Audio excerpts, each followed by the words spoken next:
Hello everyone. Today I am going to start the new video, lecture 11 on the topic of Settlement Act 1781. तो आज का हमारा ये lecture new topic है। इससे पहले हमारे 10 लेक्चर कंप्लीट हुए हैं। अगर आपने नहीं देखा है तो आप हमारे सभी लेक्चर को देखने के लिए यहाँ पर आई बटन के क्लिक करके इस पर और आप हमारी सभी वीडियोस देख सकते हैं। इंडियन लीगल हिस्ट्री की सभी, ठीक है, आपको यहाँ पर सभी वीडियोस मिल जाएगी। तो चलिए शुरू करते हैं हम। तो सबसे पहले हम सेटलमेंट एक्ट के 1781 में बैकग्राउंड को देखेंगे। इसका बैकग्राउंड क्या कहता है? The difference between supreme and governor general and council reached to its climax in 1779 to 1780। जो मैंने इससे पहले आपको बताया था कि सुप्रीम कोर्ट और जो गवर्नर जनरल एंड काउंसिल है उनके बीच में काफी ज्यादा कॉन्फ्लिक्ट थे। इससे हमने अपनी लास्ट वीडियो में मैंने आपको अच्छे से उसके ऊपर लेक्चर बनाया है। आप अगर आपने नहीं देखा है तो उसको देख लीजिए सबसे पहले, ठीक है। और जो इसमें बैकग्राउंड बताया है, इसमें बताया है कि 1779 और 1780 के बीच में जो कॉन्फ्लिक्ट अराइज हो रहे थे सुप्रीम कोर्ट और गवर्नर जनरल काउंसिल के बीच में, उसमें काफी ज्यादा हाई हो गए थे, मतलब कि कॉन्फ्लिक्ट काफी ज्यादा बढ़ गए थे, ठीक है।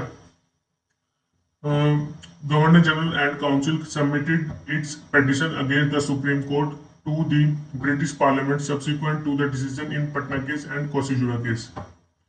देखिए, जो गवर्नर जनरल काउंसिल है उसके अगेंस्ट में ये दो केस मैंने आपको भी बताया है, कोशिजुड़ा केस और जो पटना केस थे, उसमें डिसीजन आए थे, लेकिन वो सुप्रीम कोर्ट के फेवर में थे और गवर्नर जनरल एंड काउंसिल के अगेंस्ट में थे वो डिसीजन। इस वजह से उन्होंने पिटीशन डाली इन्हीं केस के अगेंस्ट, कहां पर? ब्रिटिश पार्लियामेंट में, ठीक है।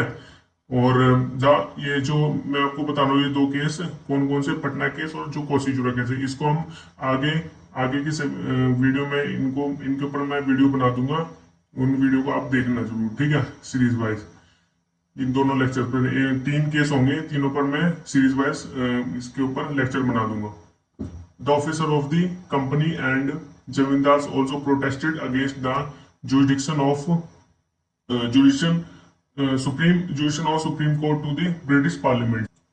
जो ऑफिसर थे कंपनी के और जो जमींदार थे, उन्होंने भी उनके अगेंस्ट, किनके? सुप्रीम कोर्ट के अगेंस्ट, उनकी जुरिडिक्शन के अगेंस्ट सुप्रीम कोर्ट की उन्होंने पिटीशन फाइल की थी। कहां पर? ब्रिटिश पार्लियामेंट में, ठीक है। उन्होंने भी विरोध जताया था इसके ऊपर।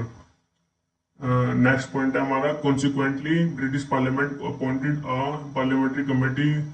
देखिए, परिणाम स्वरूप जो ब्रिटिश पार्लियामेंट थी, इसी वजह से उन्होंने इनको इन डिस्प्यूटेड को सोल्व करने के लिए एक कमेटी अपॉइंट करी थी, ठीक है।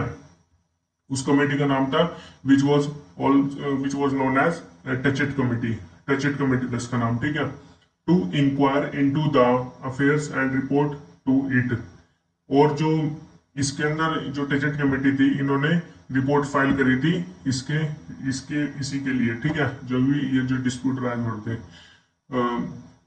टू द ब्रिटिश पार्लियामेंट को दी थी ये report. Committee led to establishment of settlement act 1781। इसी वजह से इस कमेटी ने तभी रिपोर्ट फाइल करी, कहां पर? ब्रिटिश पार्लियामेंट में थी ये रिपोर्ट बनाकर, और इसी वजह से इस्टेब्लिशमेंट हुआ किसका? सेटलमेंट एक्ट 1781 का, ठीक है। The distinct feature of this act was that in all the disputes British parliament took the side of governor general and council in due cancel two it from the जुडिक्शन of supreme Court. जो भी dispute हो रहे थे governor general council और जो supreme court के बीच में थे, और इनको सोल्व करने के लिए ब्रिटिश पार्लियामेंट ने सभी जितने भी डिसीजन थे वो किसके फेवर में कर रहे थे? गवर्नर जनरल काउंसिल के। और उन्होंने जो सुप्रीम कोर्ट की जुडिक्शन थी उनको हटाकर उनके अपने कुछ अथॉरिटी बना दी थी, किनके लिए? गवर्नर जनरल काउंसिल के लिए, और जुडिक्शन के अंदर ना रह सके, जिससे गवर्नर जनरल काउंसिल की पावर, ठीक है। अब हम देखते हैं, ये हमारा बैकग्राउंड हो गया कंप्लीट। अब हम देखते हैं इसके ऑब्जेक्टिव को, सेटलमेंट एक्ट के 1781। इसका फर्स्ट ऑब्जेक्टिव है the amend the regulating act of 1771। हमने अपनी लास्ट वीडियो में, अगर आपने ये वीडियो नहीं देखी है, रेगुलेटिंग एक्ट 1773 में हमने इसके ऊपर वीडियो बनाई है और इसका ऑब्जेक्टिव था कि सेटलमेंट एक्ट ये जो हम कर रहे हैं, कौन सा कर रहे हैं, 1781, इसके अंदर अमेंडमेंट करके इसको 1773 में इसको रिफॉर्म करना था। ठीक है, इसको ऑब्जेक्टिव था जो आज हम ये कर रहे हैं, सेटलमेंट एक्ट 1781। और हमारा दूसरा पॉइंट है, to provide relief to the prisoners of Calcutta which was imprisoned under the jurisdiction of supreme Court. जो कलकत्ता के प्रिजनर थे, जो कैदी थे, उनको रिलीफ प्रोवाइड कर दी थी, क्योंकि जो ब्रिटिश पार्लियामेंट थी उन्होंने बोल दिया था कि यह सुप्रीम कोर्ट की जुरिडिक्शन में नहीं आता है। इस वजह से उन्होंने जितने भी प्रिजनर्स थे कलकत्ता के, उनको रिलीफ कर दिया था, उनको छोड़ दिया था। ठीक है, which was imprisoned under the jurisdiction of supreme Court. Third हमारा ऑब्जेक्टिव है, to secure the governor general and council, zamindars and the officers of the company. इसका थर्ड ऑब्जेक्टिव ये है कि जो गवर्नर जनरल काउंसिल है, जमींदार है and officer of the company है, उनको सिक्योर करना है। ठीक है, who were acting under the order in undue resistance made to the process of supreme Court, ताकि वो उनसे हटकर काम कर सके। किनसे? सुप्रीम कोर्ट की जुडिक्शन से हटकर काम कर सके। कौन? Governor general council. ओके, तो अब हम आते हैं अपने प्रोविजंस पर। ये हमारा ऑब्जेक्टिव और हमारा बैकग्राउंड हो चुका है। अब हम आते हैं प्रोविजंस पर। प्रोविजंस, हमारे प्रोविजंस है इसमें 10 प्रोविजंस है। ठीक है, इनको हम देखेंगे। दिया पहले प्रोविजंस में हम देख लेते कि इसमें किस लिए, मतलब कि प्रोविजंस को डिस्कस करेंगे। The act made provisions to reconcile. देखिए, जो भी सुप्रीम कोर्ट और गवर्नर जनरल एंड काउंसिल में डिस्प्यूट थे, जो कॉन्फ्लिक्ट अराइज हो रहे थे, उनको सोल्व करना था। ठीक है, उनके लिए प्रोविजंस बनाए गए थे। तो ये प्रोविजंस अब हम देखते हैं। फर्स्ट प्रोविजन कहता है, the act immune the governor general council from the jurisdiction of supreme court which were done in public capacity. जो गवर्नर जनरल काउंसिल थे उनको इम्यून कर दिया गया था, उनको कैंसिल कर दिया गया था। कहाँ से? जुडिशन ऑफ सुप्रीम कोर्ट से। ठीक है, अब वे जुडिशन सुप्रीम कोर्ट की जुडिशन में वर्क नहीं कर सकते थे। ठीक है, गवर्नर जनरल काउंसिल, उनकी अलग पावर बना दी गई थी। विच वर डन इन पब्लिक, जो पब्लिक कैपेसिटी में वर्क करते थे। ठीक है, गवर्नर जनरल काउंसिल किसके अंडर में? जुडिशन ऑफ सुप्रीम कोर्ट में। The act declared that supreme court could not make any जुडिशन in revenue cases. मतलब कि जो सुप्रीम कोर्ट थी वह अब उनका रिवेन्यू केसेस से रिलेटेड जुडिशन नहीं थी। ठीक है, सुप्रीम कोर्ट की यह डिक्लेयर कर दिया गया था इस प्रोविजंस में। ये हमारा सेकंड प्रोविजन है। The person who were having their lands और who came under the employment in the province of Bengal, Bihar and Orissa were free from the control of supreme Court. जो हमारे प्रोविंस से, कौन से प्रोविंस थे? बंगाल, बिहार एंड उड़ीसा। उनमें जितने भी एम्प्लॉयमेंट थे, उनमें जो वर्क कर रहे थे और जिनके लैंड थे वहां पर, वो फ्री हो गए थे। किसके कंट्रोल से? सुप्रीम कोर्ट के। ठीक है, अब उनको सुप्रीम कोर्ट कंट्रोल नहीं कर सकता था, जो प्रोविंस थे बंगाल, बिहार एंड उड़ीसा में। ठीक है, the officers of company and zamindar were also immune from the jurisdiction of supreme Court in matters of inheritance, succession and contracts absent. जो हमारे ऑफिसर्स थे कंपनी के और जो जमींदार से, उनको इम्यून कर दिया गया था, मतलब उनको उनकी कैंसिल कर दी गई थी जुडिशन के सुप्रीम कोर्ट से।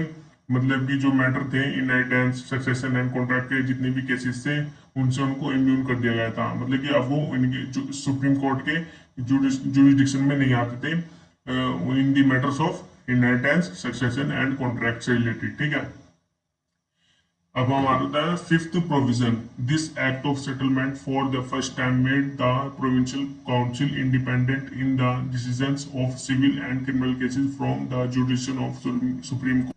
जो हमारा सेटलमेंट एक्ट है 1781, इसमें ये क्या प्रोविजन था? इसमें कहा गया था जो फर्स्ट टाइम प्रोविंशियल काउंसिल इसमें स्टैब्लिश की गई थी, और वो भी इंडिपेंडेंट, अब वो डिसीजन दे सकती थी इंडिपेंडेंटली इससे related civil and criminal cases है। अब वो सुप्रीम कोर्ट के जुडिशन में नहीं आती थी। ठीक है, ये प्रोविजन था इसका। जो प्रोविंशियल काउंसिल थी, ये कोर्ट थी एकदम से। ठीक है, ये भी इंडिपेंडेंट थी, सिविल एंड क्रिमिनल केसेस से रिलेटेड अभी डिसीजन दे सकती थी। अब हमारा आता है six provision. Under this act Supreme Court was not empowered to take action against the judicial officers in their judicial capacity. इसमें सिक्स प्रोविजंस में कहा गया है कि जो सुप्रीम कोर्ट है अब वो एम्पावर नहीं है, उसके पास पावर नहीं है कि वो एक्शन ले सके जुडिशियल ऑफिसर्स के जो पब्लिक कैपेसिटी में है, ठीक है। अब वो उनके अगेंस्ट एक्शन नहीं ले सकते जुडिशियल ऑफिसर्स के ऊपर, ये कहा गया है इसमें। अब हमारा आता है seventh provision. But it does not mean that they were exempted from action और for corrupt practices they could be. देखिए इसमें फर्स्ट लाइन में कहा गया है but it does not mean that they were exempted from action for corrupt practices. मतलब कि इसमें ये नहीं कहा गया जैसे भी हमने ऊपर देखा है कि यहाँ पर अब सुप्रीम कोर्ट कोई भी एक्शन नहीं ले सकती है जुडिशियल ऑफिसर्स पर, ठीक है। लेकिन 7.7 हमारा जो प्रोविजन है इसमें ये कहा गया है कि इसका मतलब ये नहीं होगा कि ये मतलब कि करप्ट प्रैक्टिसेस करते रहे, मतलब कि करप्शन करते रहे जुडिशियल अपनी कैपेसिटी में, ठीक है। इसमें मतलब कि सुप्रीम कोर्ट को पावर है कि वो उनके अगेंस्ट एक्शन ले सकती है। They could be tried by the Supreme Court for bribery corruption etcetera. Bribery और करप्शन से रिलेटेड वह उनके ऊपर ट्रायल चला सकती है। But after being serve due notice about such action, लेकिन उसको सबसे पहले एक ड्यू नोटिस देना होगा इस एक्शन को लेने के लिए, ठीक है। सबसे पहले नोटिस देना होगा उसको, ये आपको ध्यान रखना है। एट्थ प्रोविजन आता है हमारा the act also provided provision for preserving the civil and religious law of the natives. मतलब कि ये प्रोवाइड करता है प्रोविजन कि जो सिविल और रिलीजियस लॉ थे नेटिव्स के उनको प्रिजर्व करके रखना, मतलब उनको सुरक्षित रखना, इनको ये इस प्रोविजन में ये कहा गया है, ठीक है। The act empowered the ninth हमारा प्रोविजन है the act empowered the governor general and council to frame the rules for settling the civil and criminal cases in provincial council. Ninth provision में ये कहा गया है कि जो गवर्नर जनरल काउंसिल है अब उसके पास पावर है कि वह रूल फ्रेम कर सकती है on the civil and criminal cases से related in the provincial council में, ठीक है। अब वो रूल फ्रेम कर सकती है प्रोविंशियल काउंसिल में on the related to the civil and criminal cases, ठीक है। अब हमारा tenth provision the act directed that all the defendants of Patna case should be released from the prisons on the security given by governor general council for payments of damages. Tenth provision में ये कहा गया है कि जो governor general council थी उसने मतलब कि जितने भी पटना केस थे, पटना के जितने भी डिफेंडेंट्स थे उनको रिलीज कर दिया था ऑन दी सिक्योरिटी, ठीक है। सिक्योरिटी के बेस पर उनको मतलब कि रिलीज ही कर दिया था उनको, ठीक है, क्योंकि वो अब सुप्रीम कोर्ट की जुडिशरी में नहीं आते थे, ठीक है। उनको पेमेंट दिए गए डैमेजेस के लिए। तो ये था आज का हमारा लेक्चर। तो आज का हमारा लेक्चर यहीं पर कंक्लूड होता है।